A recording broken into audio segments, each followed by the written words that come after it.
je reformule donc ma joie de vous voir ici si nombreux et intéressés par ce dialogue entre notre intestin, notre appareil digestif et le cerveau. Ce dialogue, il y a de plus en plus de données qui montrent que ce dialogue est au cœur de notre santé. Donc j'espère que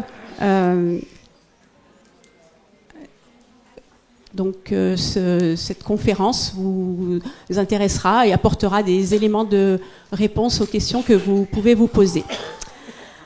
Alors, ce dialogue entre l'intestin éveille énormément d'intérêt depuis quelque temps, puisque dans les médias, dans la presse, il y a une quantité d'articles qui fleurissent, d'articles de vulgarisation, d'articles un petit peu plus pointus, d'ouvrages plus ou moins drôles sur l'activité de l'intestin, qui témoignent de l'intérêt que l'on porte aujourd'hui à cet organe. Si on regarde maintenant, en ma qualité de scientifique, donc le versant plus spécialisé de la question, dans la sphère scientifique, notamment dans les publications spécialisées, et bien on constate le même engouement. Si on tape sur une base de données classique d'articles spécialisés, les mots-clés cerveau, tube digestif, axe cerveau-tube digestif, sur les dernières années, enfin depuis ici j'ai commencé en 1975, on voit que pendant très longtemps ce sujet qui n'est pas nouveau a complètement désintéressé la communauté scientifique.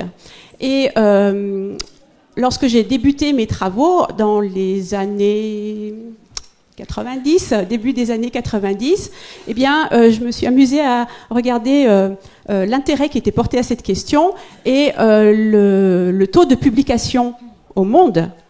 Dans le début des années 90, c'était de 4 publications par an. Autant dire que ça n'intéressait personne et que le sujet n'était pas très attractif. Donc je devais être un petit peu suicidaire d'aller m'engager dans une thèse sur cette question. Par la suite, eh bien, de nombreuses années se sont écoulées où l'intérêt a été, on va dire, modéré. Et avec la découverte à la fin des années, entre 2005 et 2010, la découverte d'un nouvel organe à l'intérieur de cet organe, cette masse microbienne qui est présente dans l'intestin et qui se comporte comme un véritable organe original et qui a l'air de être responsable d'un grand nombre de fonctions de l'intestin, eh bien, les scientifiques ont trouvé enfin un intérêt à étudier le tube digestif et on voit depuis le nombre de publications grimper en flèche. Et aujourd'hui, nous en sommes à environ pas loin de 200 publications par an sur le sujet. Dans la communauté spécialisée, j'entends bien, donc pour dire l'intérêt que ça porte. Alors, mon exposé va se décliner de manière un peu classique, je dirais, avec différents points que j'ai choisi de vous traiter, des points notamment relatifs à l'intestin en tant qu'acteur de notre équilibre et de notre santé. Et puis ensuite, on verra un petit peu plus spécifiquement qu'est-ce qu'on entend par axe cerveau-tube digestif. Alors, on a l'habitude de l'appeler axe brain-gut, gut-brain. Bon. Ensuite, un petit focus sur le microbiote. Moi, je ne suis pas une spécialiste au quotidien du microbiote, mais je m'y intéresse par la force des choses. Donc, on va évoquer ce microbiote. Et ensuite, j'aborderai la question des pathologies spécifiques de l'axe cerveau-tube digestif. Quelles sont ces pathologies ? Qu'est-ce qui ne fonctionne pas ? Qu'est-ce qu'on connaît aujourd'hui ? Et puis enfin, une petite touche d'optimisme sur la question de est-ce qu'on peut restaurer l'équilibre lorsqu'il y a un déséquilibre. Et mes étudiants qui sont ici dans la salle savent à quel point je suis complètement fan de l'équilibre. Alors, la question de l'axe cerveau, enfin la question du rôle de l'intestin dans notre santé n'est pas une question nouvelle. Vous savez, nous les scientifiques, on ne fait que réinventer ce qui existe déjà avec un regard un peu différent. Mais déjà, Hippocrate, 400 ans, pas loin de 400 ans avant Jésus-Christ, avait déjà compris que l'intestin était au cœur de notre santé et il avait dit « toutes les maladies débutent dans l'intestin ». Alors, cet intestin, c'est un organe extrêmement complexe. Ça ne veut pas dire compliqué, c'est juste qu'il est complexe parce qu'il est constitué déjà d'un ensemble de segments positionnés les uns derrière les autres en série. Cet appareil, ça constitue ce qu'on appelle l'appareil digestif qui commence dans la bouche, par la bouche, qui se poursuit par l'œsophage. Ensuite, l'œsophage débouche dans l'estomac. L'estomac se poursuit, se continue, arrive dans l'intestin grêle. Intestin grêle, pas loin de 7 à 8 mètres d'intestin grêle. Cet intestin grêle est lui-même composé de plusieurs segments en série, duodénum, jéjunum, iléon, qui ont chacun leur fonction. Et cet intestin grêle débouche dans le gros intestin, ce qu'on appelle le gros intestin ou le côlon, environ 1,50 m. Et ce côlon va arriver dans le rectum, réservoir, véritable réservoir pour les matières. Cet appareil digestif, donc déjà des segments en série. Donc ça pose un premier problème, c'est que ces segments ont chacun un rôle spécifique et il va falloir qu'ils fonctionnent de manière coordonnée entre eux. Donc il va falloir des communications locales au sein même du tube digestif pour que lorsque par exemple l'estomac est plein, l'intestin grêle puisse se préparer à recevoir ce qui arrive de l'estomac. Et lorsque l'intestin grêle commence à recevoir des aliments, enfin de ce bol alimentaire qui arrive dans le duodénum, le côlon doit se préparer à recevoir quelques heures plus tard la suite. Donc ça nécessite une coordination véritable, c'est du travail d'orfèvre, véritable coordination pour que tout fonctionne bien. Et quand ça ne fonctionne pas bien, on s'en rend compte tout de suite. Ensuite, cet organe est complexe parce qu'il a plusieurs fonctions, il a plusieurs activités. La première à laquelle tout le monde pense, c'est la digestion, l'absorption des aliments que l'on ingère. Et vous savez que la muqueuse de l'intestin, la paroi interne, la face interne de la paroi de l'intestin, qui est au contact des aliments, eh bien, cette muqueuse, elle est repliée, elle forme ce qu'on appelle des villosités, et ces replis... Oui, je sais pas, oui. Le son, tout le monde entend ? Bon, ça a l'air d'aller. Merci. Ces villosités sont donc ces replis. C'est un petit peu comme dans le cerveau, il y a des replis aussi dans l'intestin. Ces villosités sont elles-mêmes constituées, enfin elles contiennent des cellules qui ont des microvillosités. Et donc tous ces replis ont pour premier rôle d'augmenter la surface de contact entre les nutriments qui sont dans le tube digestif, dans la lumière, et l'intestin. Et donc si on s'amusait à dérouler l'intestin complètement, à dérouler ces villosités et microvillosités, eh bien on aurait une surface d'environ 400 mètres carrés, c'est l'estimation, la surface de 2 terrains de tennis, renfermés dans notre petit abdomen.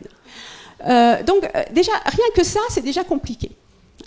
Ensuite, cet intestin, il n'est jamais vide. Il ne faut pas croire que lorsque l'on ne mange pas, et par exemple on reste à jeun longtemps, que l'intestin est vide. C'est entièrement faux. L'intestin est toujours plein de quelque chose.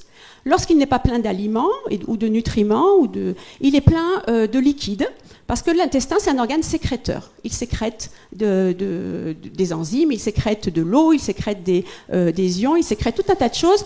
Et ces sécrétions, on estime à 6 litres par 24 heures de sécrétion, auxquelles se rajoute l'eau que l'on ingère, l'eau contenue dans les aliments, l'eau de boisson. On estime qu'environ 8,5 litres de liquide transitent dans notre intestin par 24 heures. Vous n'urinez pas 8,5 litres d'eau. Ce qui signifie, en gros, votre volume urinaire, il est compris entre 1 litre, 1,5 litre. Bon. Ce qui signifie que la différence est réabsorbée. Elle retourne dans le milieu intérieur. L'eau retourne dans le sang. Et cette réabsorption de l'eau, elle se fait où ? Elle se fait dans le côlon. Les personnes à qui on est obligé d'enlever le côlon pour cause de maladie le savent bien parce que leur transit est extrêmement rapide et elles risquent la déshydratation, puisqu'il n'y a plus l'organe principal, le segment principal qui permet la réabsorption. Donc il joue un rôle dans l'hydratation du corps complet. Ensuite, cet intestin, il a une autre activité qui est une activité mécanique. Il a une motricité. Et cette motricité est extrêmement sophistiquée. Elle est organisée en cycles, on appelle ça des systoles intestinales. Ce sont des contractions de la paroi musculaire de l'intestin qui se succèdent de manière répétitive et qui se propagent de l'estomac vers le côlon pour faire avancer le bol. Et lorsqu'il n'y a pas de bol alimentaire, qu'est-ce que ça fait avancer? Ça fait avancer les liquides pour être réabsorbés dans le côlon. Et dans ce liquide, il y a les micro-organismes, les germes. Donc cette motricité intestinale, elle joue le rôle de balayeur intestinal. Elle nettoie l'intestin en permanence pour éliminer les germes qui risquent de se développer dans l'intestin. La preuve en est, c'est que lorsqu'il y a une paralysie de la motricité intestinale, comme cela peut arriver en cas d'infarctus mésentérique, un petit peu comme l'infarctus cardiaque, mais au niveau de l'intestin, ça bloque la motricité, ou alors en situation de iléus post-opératoire, par exemple lorsque vous subissez une chirurgie digestive abdominale, eh bien, dès qu'on ouvre votre abdomen, l'intestin se paralyse. Et après l'opération, eh bien, le gros souci du patient, c'est la reprise du transit. Hein, et le médecin et l'infirmière qui, toute la journée, plusieurs heures par jour, vous demandent « alors ?» Eh ben non, pas encore. Et donc plusieurs heures, plusieurs jours après l'opération, il faut attendre que cette motricité reprenne, signe que l'intestin est bien irrigué, bien oxygéné et que les fonctions de digestion peuvent reprendre. Donc cette motricité intestinale, elle est fondamentale. L'intestin est un organe complexe parce qu'il renferme d'autres organes à l'intérieur dont on peut penser qu'ils font partie de lui-même. Quels sont ces autres organes? Un organe extrêmement à la mode, le microbiote. Cette population, cette communauté de germes qui est présente dans l'intestin, qui vit en symbiose avec nous, dont on a besoin. Cette communauté de germes a besoin de l'énergie qu'on lui fournit par nos cellules et notre alimentation. Et en échange, cette communauté de germes produit des vitamines, nous aide à absorber le calcium, le fer, le magnésium. Donc on profite de cette présence de microbiote. Un véritable organe dans l'organe, on estime à 2 kilos de micro-organismes dans le tube digestif, avec un nombre de micro-organismes plus élevé que le nombre de cellules qui constituent notre corps. Deuxième organe, autre que le microbiote, le système nerveux. Dans l'intestin, il y a un système nerveux que l'on a baptisé le deuxième cerveau. Et moi, je le baptiserai plutôt le premier cerveau, et vous comprendrez pourquoi tout à l'heure. Le système nerveux entérique, ou deuxième cerveau, qui contient 200 millions, 300 millions, certains disent 600 millions de neurones. En tout cas, autant de neurones que dans la moelle épinière. Et donc, ce système nerveux, il donne une autonomie à l'intestin. Parce que l'intestin a une activité tellement complexe que si le cerveau devait tout coordonner, il n'y arriverait pas. Donc l'intestin a une certaine autonomie pour coordonner son activité et quand il le faut, eh bien, le cerveau va venir ajuster cette autonomie, moduler cette autonomie. Autre organe, l'intestin, la sphère digestive et particulièrement l'intestin peut être considéré comme le premier organe immunitaire. Pourquoi? Parce qu'il nous protège tout d'abord contre les infections et que la plupart des cellules immunitaires, 60 à 70% des cellules immunitaires de notre organisme colonisent l'intestin, séjournent dans l'intestin pour lutter contre l'invasion, la pénétration de germes dans le milieu intérieur. Parce que l'intestin, malgré tout, est un organe ouvert sur l'extérieur. Par la bouche et l'anus, il est ouvert sur l'extérieur. Donc il est ouvert sur potentiellement des germes infectieux. Et donc il y a une barrière intestinale, dont je parlerai tout de suite, là, une barrière intestinale qui est l'équivalent un petit peu de la barrière hémato-encéphalique, qui ne laisse pas passer n'importe quoi et qui s'oppose au passage de germes notamment. Et cet intestin va envoyer des signaux au cerveau, hein, et c'est des signaux relatifs à tout ça, à tout ce qui se passe à tout moment. Et le cerveau est en permanence informé de ce qui se passe au niveau de ce tube digestif.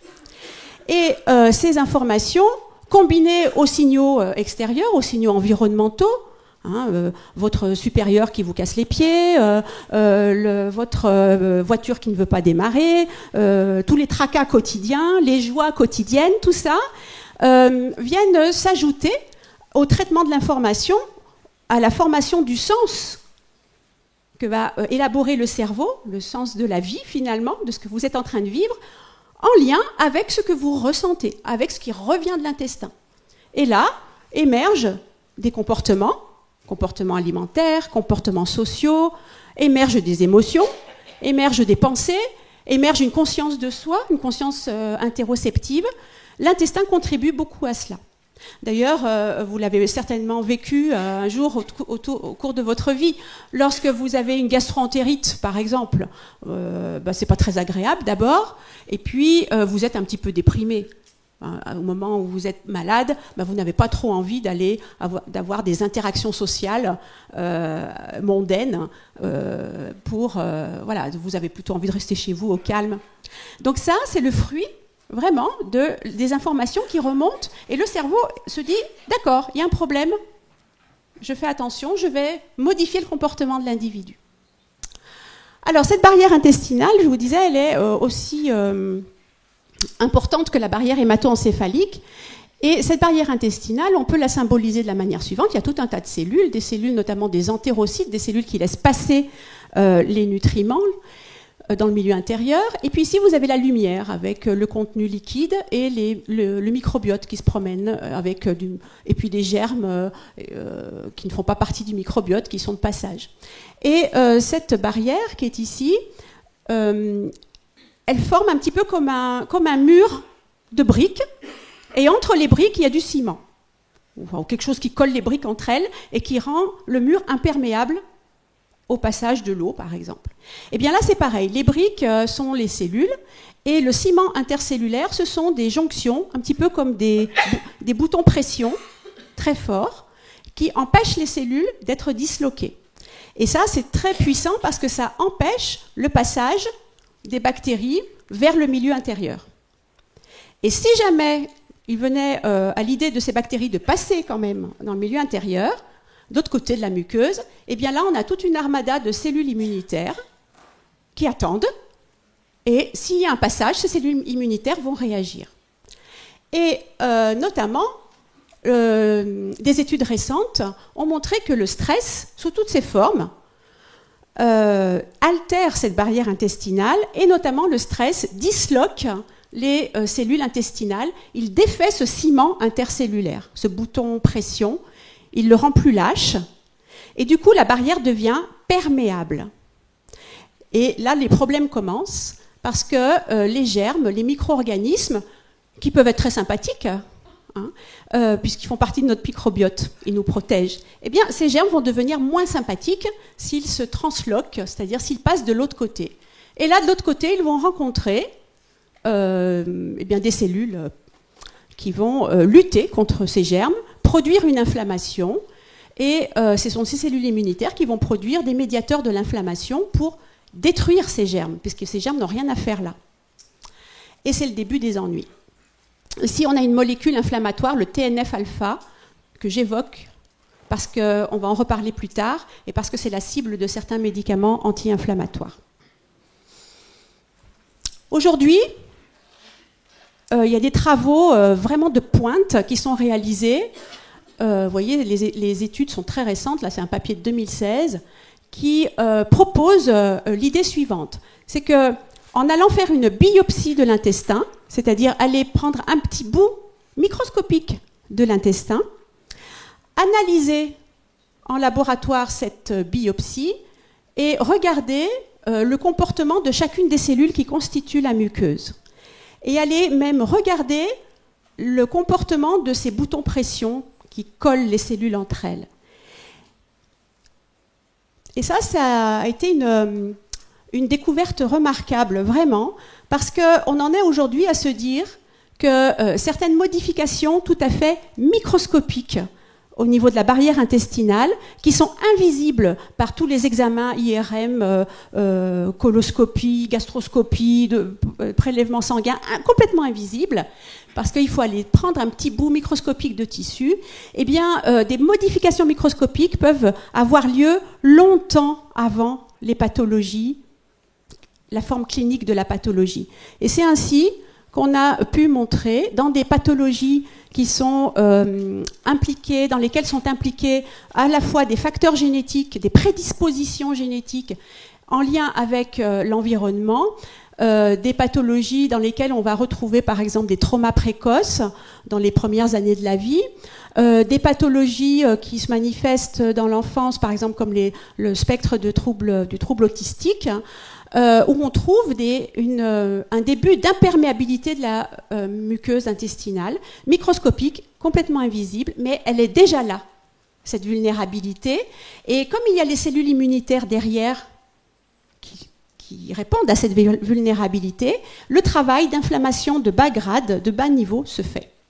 Il se fait tout doucement, en silence, et ça fait le lit de troubles digestifs. Par exemple, dans l'autisme, on sait qu'il y a dans plus de la moitié des patients atteints, des personnes atteintes d'autisme, il y a des troubles gastro-intestinaux qui y sont associés. Et ça fait le lit également à l'âge adulte des maladies inflammatoires chroniques de l'intestin, mais pas seulement, des articulations également. Le lit des hypersensibilités, l'intestin irritable, j'en parlerai tout à l'heure. De l'obésité, du diabète et plus tard, peut-être des cancers, des maladies neurodégénératives et de la maladie de Parkinson. On a montré, par exemple, dans le cas de la maladie de Parkinson, il y a une excellente équipe de l'INSERM à Nantes, dirigée par Nunlist, le professeur Nunlist, qui a montré que la maladie de Parkinson, on peut la détecter dans la muqueuse intestinale 10 ans, 15 ans avant l'apparition des premiers signes cliniques et avant l'atteinte cérébrale. Un mot maintenant sur le brain gut. Qu'est-ce que c'est que ce brain gut? Alors, le brain gut, c'est quelque chose, on peut l'expliquer de différentes manières. On va l'expliquer de manière très simple, pour commencer. Le brain gut, eh bien, c'est la relation cerveau-tube digestif. Dans le tube digestif, il y a un système nerveux, je vous en ai parlé tout à l'heure. Ce système nerveux, il est extrêmement élaboré. Il faut l'imaginer, ce système nerveux, comme un bar-résille. Ça fait beaucoup rire mes étudiants quand je leur dis ça. Un bar-résille avec des résilles très très fines, vous voyez, et qui enserre un petit peu, qui galbe la jambe. Eh bien, le système nerveux autonome, c'est pareil. C'est un bar-résille, mais formé de neurones, qui englobe le tube digestif. Et on a deux niveaux de bar-résille. On a une première couche à l'extérieur, entre les cellules musculaires, et une deuxième couche du côté de la muqueuse. Donc ce réseau de neurones communique avec le cerveau et la moelle épinière par la voie d'un nerf, dont je vais donner le nom parce qu'on va beaucoup en parler, c'est le nerf vague, qui, contrairement à son nom, est extrêmement spécifique. C'est un nerf qui joue un rôle très important dans la communication entre les informations que le cerveau peut envoyer au système nerveux entérique et aux informations que le système nerveux entérique renvoie au cerveau. Le nerf vague, c'est une autoroute à deux voies, mais en sens contraire. Il n'y a pas que le nerf vague, il y a d'autres voies de communication. La voie sanguine, par exemple, peut envoyer des informations au cerveau, la voie, etc. Et le cerveau, en retour, peut renvoyer des informations à l'intestin. Bien. Une chose tout à fait fascinante, le développement de ce système nerveux entérique survient très tôt dans la vie, au moment du développement embryonnaire. Et ce système nerveux entérique, il a la même origine embryonnaire que le système nerveux central, que le cerveau et la moelle épinière. C'est le même tissu à la base, qui est la crête neurale. Et les cellules de la crête vont migrer. Alors elles vont en partie faire construire les cellules neuronales du cerveau, mais elles vont également migrer vers le tube digestif et se développer et maturer, subir une maturation. Et ce qui est intéressant, c'est qu'à la naissance, ce système nerveux entérique est complètement mature. Il est complètement formé, fini et mature, avant le système nerveux central. Donc en fait, dans le tube digestif, ces auteurs ont montré en 2013 que le cerveau se construit d'abord dans le tube digestif. C'est pour ça que j'évoquais tout à l'heure, système nerveux entérique, premier cerveau. Et pourquoi ce système nerveux entérique a besoin, enfin, si on peut parler comme ça, d'être fini à la naissance? Parce que à la naissance, il faut que la motricité intestinale soit efficiente, que les fonctions digestives soient efficientes, parce que l'intestin, c'est la source d'énergie nécessaire pour le développement des cellules de l'organisme, dont le cerveau. 2 mots sur le microbiote, autre organe dans l'organe. Alors, ce microbiote, qu'est-ce que c'est? Microbiote, alors d'abord, le microbiote, ça fait référence à des populations de micro-organismes avec lesquels on vit en symbiose, mais on a du microbiote un peu partout. On en a sur la peau, on en a au niveau des voies urinaires, au niveau des organes génitaux et au niveau de l'intestin. Ce microbiote intestinal, c'est une communauté de micro-organismes qui résident ou transitent ou ne font que passer dans le tube digestif. Et donc ce microbiote est constitué de différentes familles. Je ne veux pas rentrer dans le détail des familles, mais ce qu'il faut retenir, c'est que plus on avance dans le tube digestif, c'est-à-dire plus on se rapproche du côlon, on part de l'estomac, on se rapproche du gros intestin, et plus la densité microbienne est élevée. Et c'est dans le côlon qu'on va trouver la plus grande densité microbienne, jusqu'à 100 milliards de bactéries en densité dans le côlon pour 10 milliards seulement dans l'intestin. Et ces bactéries, il existe plusieurs populations de bactéries. On a des bactéries qui sont liées à la muqueuse, elles sont accrochées à la muqueuse, elles forment ce qu'on appelle un biofilm. Et elles participent au rôle, aux fonctions de l'intestin. Et puis on a des bactéries qui ne sont pas accrochées à la muqueuse, qui sont en transit dans l'intestin et qui ont d'autres rôles. Et idéalement, pour analyser le microbiote d'une personne, actuellement, qu'est-ce qu'on fait? On fait un prélèvement de sel. Finalement, c'est les bactéries du côlon qu'on va récupérer, et ce sont celles qui se détachent, qui ne sont pas accrochées. Idéalement, si on veut faire une belle analyse du microbiote, il faudrait aller faire une biopsie et aller prendre un bout de côlon, et on aurait et les bactéries en transit et les bactéries accrochées à la muqueuse. Ces bactéries, ce microbiote se développe au cours de la vie. Et il se développe, disons qu'un enfant, quand il arrive au monde, un bébé, quand il arrive au monde, jusqu'à présent, on disait son intestin est stérile. Maintenant, il y a une controverse. On pense qu'il n'est pas si stérile que ça. Mais bon, on va dire qu'il est stérile. À la naissance, les premières bactéries qui vont coloniser le tube digestif de l'enfant, ce sont les bactéries de la mère, les bactéries vaginales ou les bactéries de la peau et environnementales, si l'accouchement se fait par césarienne.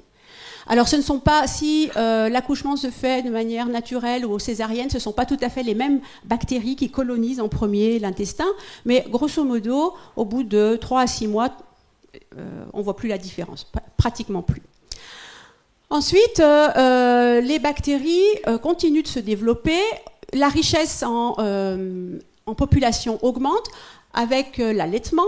Le lait maternel transmet des bactéries également, l'alimentation solide, et ensuite, lorsque l'alimentation devient plus riche, eh bien, d'autres bactéries viennent se coloniser l'intestin, et on estime qu'au bout de 2 à 3 ans, alors que le microbiote était très instable, au bout de 2-3 ans, l'enfant a construit son microbiote d'adulte. D'accord ? Ce microbiote, il peut subir des facteurs de variation. Les premiers facteurs de variation, ce sont des facteurs maternels, par exemple le microbiote de la mère au moment de l'accouchement. En fonction de la qualité de son microbiote, eh bien, le microbiote qui va coloniser l'intestin du petit, eh bien, sera différent. Les infections vaginales qu'elle peut éventuellement avoir, les infections autres que vaginales, hein, par exemple les infections de la gencive, hein, peuvent influencer également le microbiote. Ça, ce sont des facteurs maternels. Ensuite, il y a des facteurs propres à l'enfant lui-même, notamment ce qu'on appelle la déplétion en microbiote, c'est-à-dire les traitements antibiotiques que les enfants peuvent prendre dans les premières années de vie, risquent de modifier la qualité du microbiote. Ensuite, l'alimentation de la mère, hein, qui peut aussi passer par le lait maternel et fournir une diversité de microbiotes, les germes que l'enfant peut attraper, les pollutions, l'environnement. Voilà, tout ça fait que chaque individu a un microbiote qui lui est propre, puisque ce microbiote va être lié à son histoire personnelle. Alors, ce microbiote, on a identifié 3 grandes familles de bactéries. Bon. Mais ce qu'il faut savoir, et ce qui est plus intéressant de voir, c'est qu'il y a un équilibre. On a tout un tas de germes, hein, de bactériens avec lesquels on vit, mais ils ne sont pas tous sympathiques. Il y a un équilibre, vous savez, c'est le yin et le yang, il y a toujours... voilà. Et donc, on a des bactéries qui sont potentiellement bénéfiques, et des bactéries du microbiote qui sont potentiellement dangereuses, c'est un bien grand mot, mais enfin, voilà, potentiellement pathogènes. Le tout réside dans l'équilibre. Et l'équilibre, il est assuré par le système immunitaire qui contrôle cet équilibre. Donc, si vous avez un déséquilibre de votre système immunitaire, pour une raison X ou Y, eh bien, ça va se répercuter sur l'équilibre du microbiote. Et le risque, c'est de déplacer l'équilibre vers... Alors en général, quand ça ne va pas, on déplace rarement les choses vers le mieux. On risque de déplacer l'équilibre vers les bactéries qui sont potentiellement pathogènes. Et c'est comme ça que l'on a identifié, par exemple, dans des troubles, dans des psychopathologies, telles que l'autisme, la maladie d'Alzheimer, le diabète de type 2, une importance... une densité anormalement élevée d'un type de bactéries, les Clostridia, qui sont là et qui vont être responsables de la perméabilité de l'intestin, de la muqueuse intestinale. Et donc responsables potentiellement d'une inflammation de bas niveau qui peut être à l'origine de douleurs, de diarrhées, de troubles digestifs. Si ce n'était que ça, ce serait encore pas bien méchant, mais qui risque d'entraîner des troubles, d'augmenter les troubles psychopathologiques. Les fonctions du microbiote, alors il y en a beaucoup. Il y avait des fonctions qu'on connaissait déjà depuis longtemps, des fonctions métaboliques, protectrices, immunitaires. Elles éduquent notre système immunitaire, des fonctions trophiques, elles réparent l'intestin. Bon, tout ça c'est connu. Mais on a découvert de nouvelles fonctions, tout à fait surprenantes. Par exemple, le stockage des graisses. On s'est rendu compte que les personnes obèses ont un microbiote qui est plus efficace, plus efficient pour stocker des graisses. Ce qui signifie que pour une alimentation équivalente, eh bien, la personne va stocker plus. Vous savez, dans le langage courant, on dit « ça me profite ». Je ne fais que... Voilà.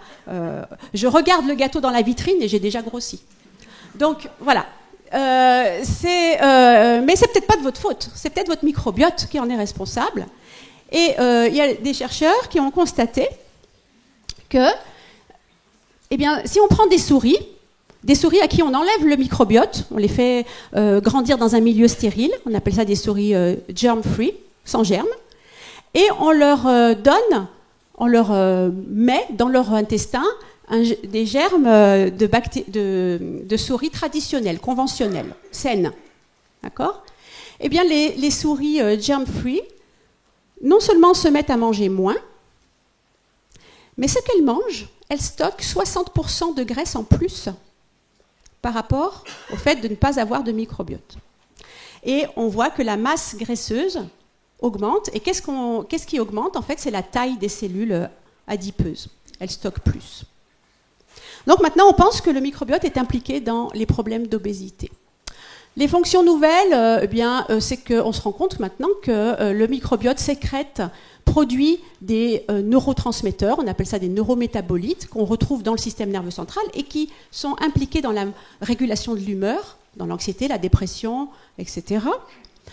On s'est rendu compte que le microbiote module la densité de nos récepteurs aux opiacés dans notre organisme, et donc ils ont un effet du coup antidouleur. Et donc du coup, quand le microbiote est déséquilibré, la douleur peut être plus forte. Et récemment, donc ça vient de sortir, récemment, on s'est rendu compte que le microbiote joue un rôle dans les comportements prosociaux, c'est-à-dire qu'on s'est rendu compte qu'un microbiote bien équilibré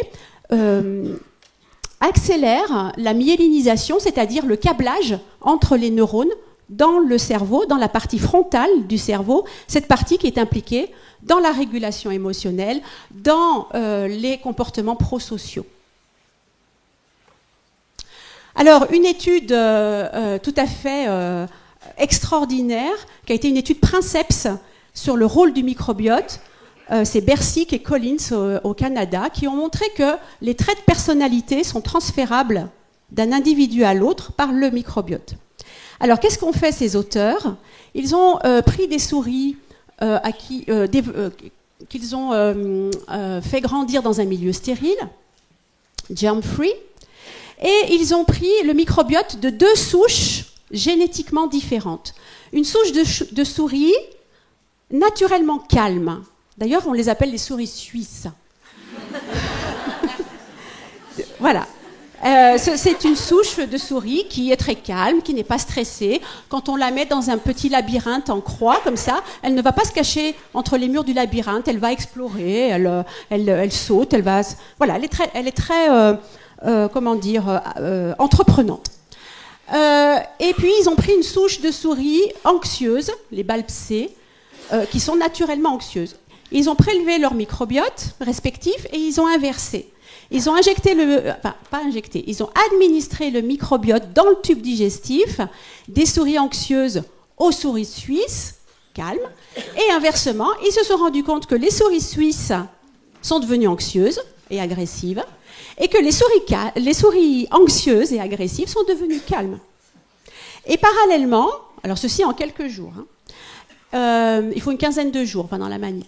Et parallèlement, ils ont dosé un facteur de croissance dans une région du cerveau qui est impliquée dans la mémoire et la mémorisation. Et ils ont constaté que les souris anxieuses, qui ont le microbiote, le mauvais microbiote finalement, ont une diminution de ce facteur de croissance, c'est-à-dire que cette région du cerveau a moins de capacité à mémoriser. Donc, d'où peut-être trouble de la mémoire. Chez l'homme, dans la dépression, on a montré quelque chose d'à peu près équivalent. Dans la dépression, c'est de l'inflammation. Dans la dépression, il y a des marqueurs inflammatoires. Quand on dose dans le sang les marqueurs de l'inflammation, on voit que tout est au beau fixe. Toutes les molécules inflammatoires, IL6, TNF, CRP, tout ça, tout est élevé dans la dépression. Parallèlement, si on regarde le microbiote des patients dépressifs par rapport à des patients, des personnes saines, on s'est rendu compte que ce microbiote n'a pas la même qualité. Dans la dépression, le microbiote est moins dense et moins diversifié. Il y a moins de biodiversité du microbiote. Et ces auteurs, qu'est-ce qu'ils ont fait? Ils ont pris le microbiote des patients dépressifs et ils l'ont injecté à des souris germ-free, tout à fait saines, d'une souche saine. Et ces souris, en quelques jours, ont développé un comportement dépressif. Donc ça ça soulève évidemment beaucoup de questions. Vous voyez, c'est une publication de 2016, donc c'est encore chaud. Ça éveille beaucoup de questions. Est-ce que, par exemple, en modifiant le microbiote, on peut modifier le trouble dépressif? La question reste ouverte. Alors, les pathologies de l'axe brain-gut. Il y a des pathologies spécifiques de l'axe cerveau-tube digestif. Ces pathologies, elles touchent évidemment un déséquilibre au niveau de l'intestin. Un déséquilibre du microbiote, c'est ce qu'on appelle une dysbiose. Déséquilibre du microbiote. Cette dysbiose, elle entraîne ou elle est associée à un déséquilibre du nerf, de fonctionnement du nerf qui transmet l'information entre l'intestin et le cerveau. On appelle ça une dystonie vagale. Et ça peut entraîner des perturbations psychologiques, comme on vient de le voir. Quelles sont ces pathologies de l'axe brain-gut? Il y en a beaucoup. Moi, je travaille sur l'intestin. Comme les modèles de pathologie sur lesquels j'ai fait tous mes travaux sont des modèles de pathologie intestinale. 2 modèles de pathologie. Le syndrome de l'intestin irritable, d'une part. Autrefois, on appelait ce syndrome la colopathie, mais en réalité, ça ne touche pas que le côlon. Donc, il a été rebaptisé intestin irritable. Syndrome de l'intestin irritable, qu'est-ce que c'est? C'est un trouble de la motricité intestinale qui peut entraîner des diarrhées, des constipations ou les deux, alternativement. C'est un trouble de la sensibilité viscérale, c'est-à-dire que pour des informations qui ne sont pas douloureuses dans l'intestin, ces informations deviennent douloureuses. Par exemple, quand vous mangez et que les aliments arrivent dans l'intestin, vous ne les sentez pas d'habitude. Eh bien, quelqu'un qui fait de l'intestin irritable va ressentir une sensation, et en plus, cette sensation sera douloureuse. Et donc, c'est souvent, il peut y avoir un intestin irritable post-infectieux. On voit dans 30% des intestins irritables sont la conséquence d'une infection par gastro-entérite, 6 mois à 1 an après l'infection. Et il est influencé, cet intestin irritable, par la psychologie de l'individu et son environnement social. Deuxième pathologie du brain gut, c'est l'inflammation de l'intestin, les maladies inflammatoires chroniques de l'intestin, 2 types de maladies, la maladie de Crohn et la rectocolite hémorragique. Dans ces pathologies, donc, qui ont une composante génétique forte, on estime qu'il y a 50% de prédisposition génétique, mais une prédisposition qui nécessite des facteurs environnementaux pour déclencher la maladie. Dans les facteurs environnementaux, le facteur qui a le plus de poids, c'est le stress, sous toutes ses formes, le stress perçu par l'individu. Il y a un dysfonctionnement immunitaire, puisqu'on a une augmentation du TNF-alpha, donc cette inflammation de la muqueuse, et cette pathologie évolue par période de rémission, c'est calme, et des poussées inflammatoires. Et c'est aussi un modèle biopsychosocial. Ce que j'ai oublié de dire, c'est que dans le syndrome de l'intestin irritable, il n'y a aucun marqueur biologique. Et donc les patients qui souffrent d'intestin irritable errent de médecin en médecin. Le médecin ne trouve rien, tous les examens sont normaux et la personne se plaint. Et en désespoir de cause, souvent, le médecin finit par dire je ne sais pas, peut-être que c'est psychologique. Mais il n'a pas à tort, mais c'est plus compliqué que ça quand même. Alors, la question, est-ce qu'il y a une dysbiose, un déséquilibre du microbiote dans ces maladies? Alors, on ne va pas traiter toutes les maladies. Prenons par exemple la maladie de Crohn. Eh bien oui, il y a une dysbiose. Ici, vous avez la répartition de cette population de germes. En bleu, ce sont les personnes saines. En rouge, les personnes souffrant de la maladie de Crohn. Donc on voit que c'est très différent. Et en vert, les personnes souffrant de rectocolite hémorragique. On voit que c'est encore un autre spectre. Et dans la maladie de Crohn, on pourrait se dire, dans la maladie, quand il y a des périodes de rémission, le microbiote est rééquilibré, ça va. C'est que pendant les périodes de poussée inflammatoire que ça ne va pas. Eh bien non, pendant les périodes de rémission, le microbiote est moins diversifié, moins dense qu'une personne saine. Et bien sûr, pendant les périodes d'inflammation, c'est encore pire. Donc il y a une dysbiose. Et en 2003, il y a eu une découverte absolument extraordinaire qui a révolutionné complètement le milieu, alors je vous rassure, un petit milieu des inflammations et du système immunitaire. Valentin Pavlov de l'Institut Feinstein aux États-Unis a découvert un nouveau rôle pour le nerf vague, un rôle qu'on ne connaissait pas, c'est un rôle anti-inflammatoire. Ce nerf vague, il a une branche qui est naturellement anti-inflammatoire et qui qui bloque le TNF-alpha. C'est un médicament, finalement, naturel, produit par notre système nerveux, par ce fameux nerf vague. Et alors la question c'est, eh bien, dans la maladie inflammatoire chronique de l'intestin, s'il y a une dysbiose, peut-être, est-ce qu'il y a un déséquilibre du nerf vague, finalement? Il y a un déséquilibre du nerf vague. En 2010, on a montré que, effectivement, dans les maladies inflammatoires chroniques de l'intestin, le nerf vague est effondré, mais pas chez tous les patients. Il est effondré uniquement chez les patients qui ont des troubles anxio-dépressifs et qui ont un taux de stress perçu très élevé. Ensuite, on s'est dit, bon, d'accord, donc ces patients, ils ont un nerf vague qui ne fonctionne pas bien et ils ont une dysbiose. Est-ce qu'il y a une inflammation qui est associée à cela? Alors, on est allé voir.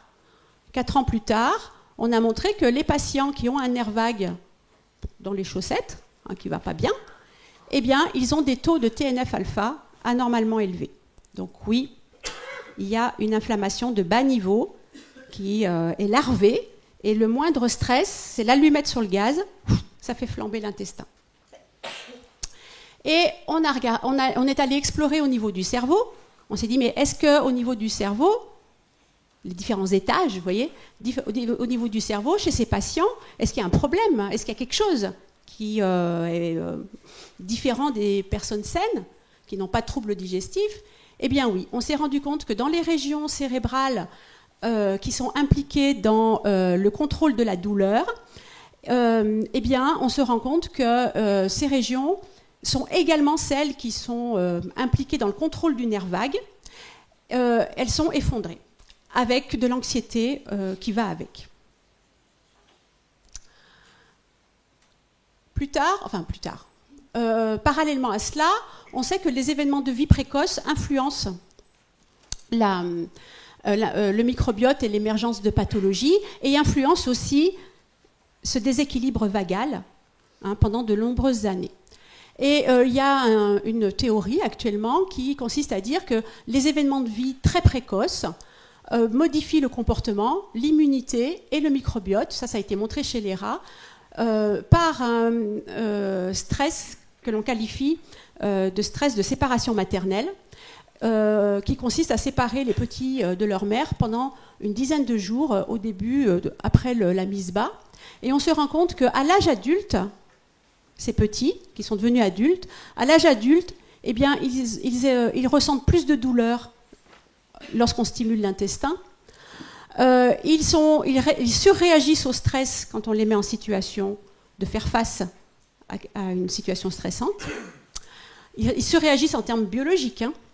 Et ils ont des taux de TNF-alpha, c'est-à-dire de molécules inflammatoires circulantes, plus élevés. Donc ce sont des sujets à risque de développer, par exemple, un intestin irritable. Donc on se retrouve dans la ligne de vie, les traumas précoces, qui modifient toute la structure de l'axe du stress au niveau du cerveau, la perméabilité de l'intestin et la qualité du microbiote. Eh bien, ça fait le lit de toute une série de pathologies à l'âge adulte et plus avancé. Alors, pour terminer, est-ce qu'on peut faire quelque chose? Oui, c'est toute l'action, tout le travail des chercheurs. Est-ce qu'on peut faire quelque chose? On peut faire plein de choses. Je ne vais pas développer tout ce qu'on peut faire. On peut essayer de réduire le stress, parce que là, je ne l'ai pas évoqué, parce que le temps ne suffit pas. Mais dans ces pathologies-là, il y a un niveau de stress perçu qui est extrêmement élevé. Et le simple fait déjà de réduire l'état de stress va rééquilibrer un petit peu l'activité du nerf vague. Et au laboratoire, nous travaillons avec ma collègue Emmanuelle Le Barbanchon, qui est là, qui me soutient. Nous travaillons là-dessus par des techniques, par exemple, de cohérence cardiaque ou des techniques de méditation de pleine conscience. Et nous avons justement une consultation au laboratoire pour les personnes qui en auraient besoin. Il y a des flyers à l'extérieur. Mais je ne vais pas vous parler de ces techniques-là. Je vais évoquer une autre technique. D'un point de vue recherche, c'est une technique. Alors, on peut prendre l'alimentation, les probiotiques, faire des greffes fécales, faire de l'hypnose, de la méditation, et on peut finalement aller directement stimuler le nerf vague. Pourquoi on n'irait pas le stimuler, puisque finalement il dysfonctionne? C'est ce qu'on fait. Alors, la neurostimulation vagale chez l'homme, c'est pas nouveau. Elle est née en 1994 et elle a été approuvée dans le traitement de l'épilepsie aux États-Unis, puis dans le traitement de la dépression. Alors tout ça, c'est pharmacorésistant, bien sûr, c'est pas un traitement de première intention, en 2001. Et nous, enfin, l'équipe avec laquelle je collabore s'est dit, mais pourquoi est-ce qu'on ne pourrait pas, puisque Pavlov a montré qu'il y a une voie anti-inflammatoire naturelle, pourquoi est-ce qu'en stimulant le nerf vague, on ne peut pas stimuler cette voie anti-inflammatoire naturelle? Puisque le nerf vague ne fonctionne pas bien. Pourquoi est-ce qu'on ne lui donne pas un coup de pouce pour qu'il fonctionne mieux et qu'il fasse son travail anti-inflammatoire? Eh bien, c'est ce qu'on a fait chez des patients. Un petit groupe de patients, c'est une étude pilote pour l'instant, qui est une première mondiale. Pour le coup, même les Américains ne l'ont pas encore fait. Ça consiste à placer une électrode autour du nerf vague, et cette électrode est reliée à une pile, c'est comme un pacemaker cardiaque, mais c'est un pacemaker de vague. Actuellement, cette étude est réalisée au CHU de Grenoble avec mon collaborateur gastro-entérologue Bruno Bonaz et le neurochirurgien le Dr Hoffman. On participe à une étude pilote dans le domaine. Donc une étude pilote, ça veut dire une étude sur un tout petit nombre de patients. Alors, qu'est-ce qu'on voit? Eh bien, on voit que lorsque on traite ces patients pharmacorésistants aux anti-TNF, enfin, pas aux anti-TNF, pharmacorésistants ou qui ne veulent pas être traités par des médicaments, il y en a de plus en plus, on leur propose cette chirurgie. Le nerf est stimulé en permanence et on s'aperçoit que le retour à l'équilibre n'est pas immédiat. Il faut au moins 6 mois de stimulation pour retrouver l'équilibre.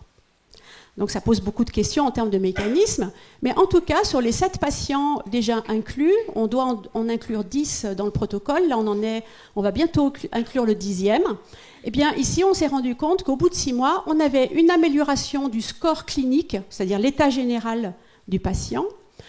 Il y a une cicatrisation de la muqueuse, formidable, et un retour à l'équilibre du nerf vague.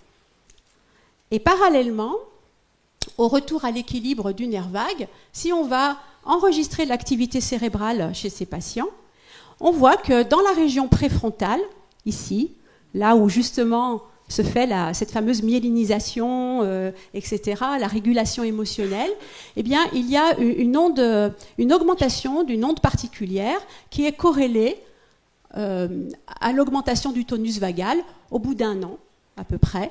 Et cette région, eh bien, elle est impliquée justement dans le renforcement du tonus vagal. Donc ça veut dire que quand on stimule ce nerf, on provoque des effets périphériques anti-inflammatoires, mais ça rétroagit sur le fonctionnement du cerveau. En fait, on restaure l'équilibre. C'est pour ça que c'est long, c'est pas immédiat.